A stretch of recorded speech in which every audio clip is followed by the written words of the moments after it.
Kinuyog ng 7 lalaki ang isang estudyanteng pauwi na sana galing sa eskwela sa Davao City.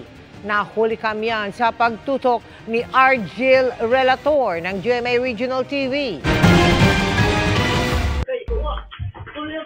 Sa video na ito na viral sa social media, makikitang na-corner ang isang lalaki at pinagsusuntok at pinagsisipa ng isang grupo. Isa-isang nagpulasan ang 7 nanggulpi sa lalaki. Pagtayo ng biktima, tila ika-ika siyang naglakad palayo. Ayon sa pulisya, nangyari ang insidente sa labas ng isang tindahan sa Barangay 10A sa Davao City noong Biyernes ng gabi.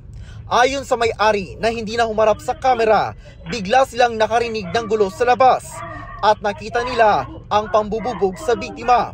Nahinto ito nang sitahin niya ang grupo. Ayon sa Davao City Police Office, naglalakad pa uwi mula sa paaralan ang biktima nang mangyari ang insidente. Adto na ko diri nagdugo-dugo naman. Tabangan na nako siya. Ikuan ang pulis. Nakadagan naman to sila pagkulata. Tabangan pa adto nito sa eskwelahan. Kung saan gigamit sa pagkulata? Nakils. Nakils ang gamit? O kuan, buti. Sinusubukan pa ng GMA Regional TV 1 Mindanao na makuha ang pahayag ng pamilya ng biktima. Natukoy na ng pulisya ang isa sa mga nanggulpi at inaalam pa ang pagkakakilanlan ng iba pa. Hindi pa raw malinaw kung mga minor de edad ang sangkot sa insidente.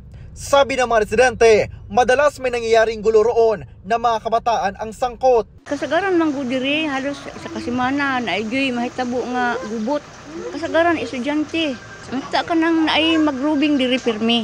Ay magrubing para hadlok man na sila sa mga magrubing diri maski sa barangay na lang god. Dili man tanan nga kanto sa akong giingon ma'am no, dili man tanan nga kanto ang butangan og kanang kapulisan.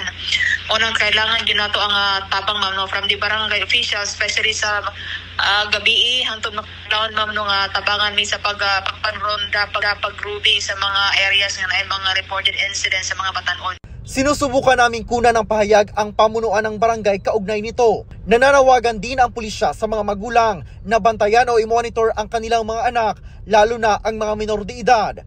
Lalo na kung pagdating sa pagsunod sa curfew na ipinatutupad sa Davao City. Mula sa GMA Regional TV at GMA Integrated News, Argil Relator, nakatutok 24 oras.